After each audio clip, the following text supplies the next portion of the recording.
पंकज, आप राजनीतिक विश्लेषक, वरिष्ठ पत्रकार होने के अलावा लंबे समय तक आप कांग्रेस के साथ भी रहे। पार्टनर, वो जो पीलू मोदी कहते थे ना, तुम्हारी पॉलिटिक्स क्या है, ये कांग्रेस की पॉलिटिक्स क्या है? देखिए, संयोजक का नाम तय करने पे ये जो सियासत हो रही है, इससे देश में इंडिया समूह के बारे में एक नकारात्मक अवधारणा बन रही है। इस बात को सब लोगों को गंभीरता से समझना चाहिए। लोग नीतीश और ममता से इससे बेहतर परिपक्वता, इससे बेहतर समझदारी और इससे बेहतर दरियादिली की उम्मीद करते हैं। लेकिन ये तो ऐसा नीतीश और हाल हो रहा है। ममता से कि कांग्रेस से? नहीं, कांग्रेस से भी करते हैं, कांग्रेस से तो सबसे ज्यादा करते हैं। लेकिन हाल ये हो रहा है इन बाकी राजनीतिक दलों का कि ऐसा लग रहा है जैसे वो कहते हैं ना कि ये हम मुट्ठी भर आकाश के मालिक हम भी हैं, एक पुरानी प्यास के मालिक हम भी हैं। अरे, नए दौर में नए तरीके से अगर ये एकजुटता की तरफ नहीं बढ़ेंगे तो जीत हार की बात तो तो बाद में एकजुटता है। तो हो गई थी, आम सहमति आज बन गई थी, उसमें ये पर्ची ममता के नाम की फाड़ने की क्या जरूरत थी?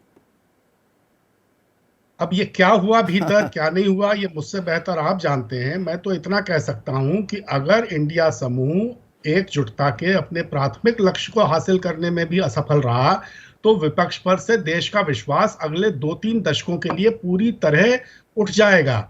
ये ज्यादा बड़ी चिंता की बात है और इस पर बहुत गंभीरता से ध्यान देना बड़े चाहिए। नेता राजनीतिक दलों के तभी मिलते हैं, एजेंडा सेट होता है, पता होता है कि किस चीज को लेकर। ये कोई सीटों का बंटवारा कोई मारामारी करने के लिए थोड़ा मिले थे, संदेश देने मेरा के लिए मिले थे। क्या संदेश गया पंकज? मेरा कहना तो यह है कि सबसे बड़ी बात यह है कि इंडिया समूह का संयोजक कौन होता है, इससे 95 करोड़ मतदाताओं में से 99% को कोई लेना देना ही नहीं है। हाँ, अगर इंडिया समूह नरेंद्र भाई मोदी के खिलाफ किसी को प्रधानमंत्री का चेहरा घोषित करता है तो मतदाताओं के एक अच्छे तो खासे इतनी छोटी प्रतिशत सी तक बात इसका पर असर भी पड़ सकता है। सहमति का ना बन पाना, ये तिल का ताड़ बनाया जा रहा है। मैं आपकी बात कोई फेस वैल्यू पर लूं कि संयोजक कोई बड़ी चीज नहीं है, उसको भी इतना हाँ, बड़ा बना दिया गया। हाँ, तो इसमें जाहिर है कि जो वेस्टेड इंटरेस्ट हैं वो इसको बड़ा बनाने की कोशिश करेंगे। कौन है तो वो इंडिया वेस्टेड सब इंटरेस्ट? वो मोहरे कौन है? और वेस्टेड वो इंटरेस्ट वाला असल चेहरा कौन है? वो वेस्टेड इंटरेस्ट इंडिया समूह के भीतर भी हैं और इंडिया समूह के बाहर तो हैं ही। तो इसको समझना पड़ेगा। एक बात देखिए कि प्रधानमंत्री पद का चेहरा घोषित करना है तो कर दें, हालांकि ऐसा कोई औपचारिक ऐलान भी बड़े जोखिम भरा काम होगा, नहीं, क्योंकि उसके ये भी हो बारे में तो सकता है। एक आम राय बन चुकी है इंडिया महागठबंधन में कि चेहरा नहीं करेंगे हम। पर संयोजक अध्यक्ष तो होना चाहिए, कोई समन्वय समिति हो, कौन बैठकर फाइनल मोहर लगाएगा सीटों के बंटवारे पर? समन्वय समिति है और उसमें सभी राजनीतिक दलों के सदस्य हैं। इसलिए इंडिया समूह को जल्दी से जल्दी अधिकतम सीटों पर अपने सर्वसम्मत उम्मीदवार तय करने में जुट जाना दो चाहिए। दिन पहले इस झमेले में पंकज, नहीं दो फंसना चाहिए। दो दिन पहले जो ये नेशनल अलायंस कमेटी बना रखी है कांग्रेस ने, मुकुल वासनिक संयोजक हैं, भूपेश बघेल हैं, अशोक गहलोत हैं, सलमान खुर्शीद हैं, मोहन प्रकाश हैं, उनसे मिलने पहुंचे राम गोपाल यादव समाजवादी के बाकी नेताओं के साथ। वहां कहा गया प्रदेश अध्यक्ष तो कहीं गए हुए हैं, कोई वृंदावन गया हुआ है। असल बात ये थी, समाजवादी ये दावा कर रही है, अखिलेश कह रहे हैं हमने तो लिस्ट मांगी थी कि कौन सी सीटें लड़ना चाहते हो, उस पर उम्मीदवार बता दो। वो बताने को तैयार नहीं। तो नहीं, अब सिर्फ ये भी संयोजक की अखिलेश जी बात नहीं है। नहीं, अब ये भी अखिलेश जी की थोड़ी ज्यादती है। ये सब बातें मिल बैठ कर होती हैं। सूची दे दीजिए। कौन इस तरह से औपचारिक लिखित सूची देगा कि ये उम्मीदवार इस जगह से होंगे और हमें ये सीटें चाहिए? ये मतलब एक एक बुद्धिमानी से सोचने की बात है। क्या आज अखिलेश अखिलेश से अगर कांग्रेस सूची मांगेगी किसी और प्रदेश के लिए तो अखिलेश दे देंगे? ऐसा नहीं होता है। ये सब बातें बैठकर आमने सामने होती हैं।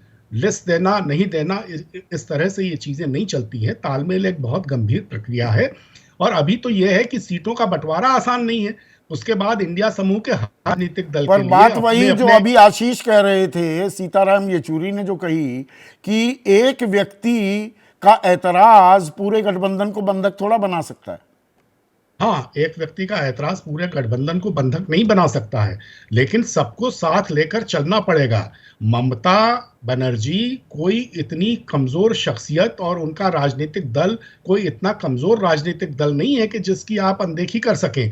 अभी तो बंटवारा होने के बाद अपने अपने कार्यकर्ताओं और अपने अपने समर्थक मतदाताओं को एक दूसरे की बाहों में बाहें डालकर चलने के लिए राजी करना पड़ेगा। ये कोई खालाजी का खेल है?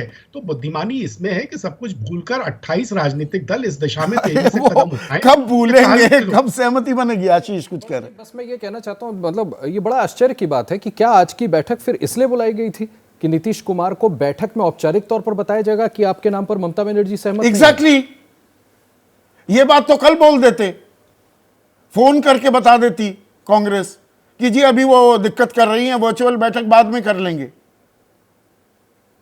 ठीक कह रहे हैं आप, मैं आपकी बात से सहमत हूं कि जब तक ये सारी चीजें अच्छी तरह पक नहीं गई थी, इस तरह की कोई सार्वजनिक वर्चुअल बैठक करने की जरूरत ही नहीं थी।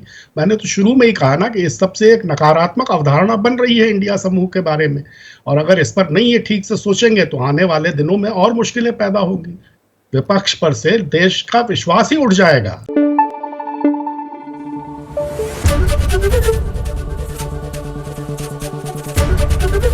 एबीपी न्यूज आपको रखे आगे।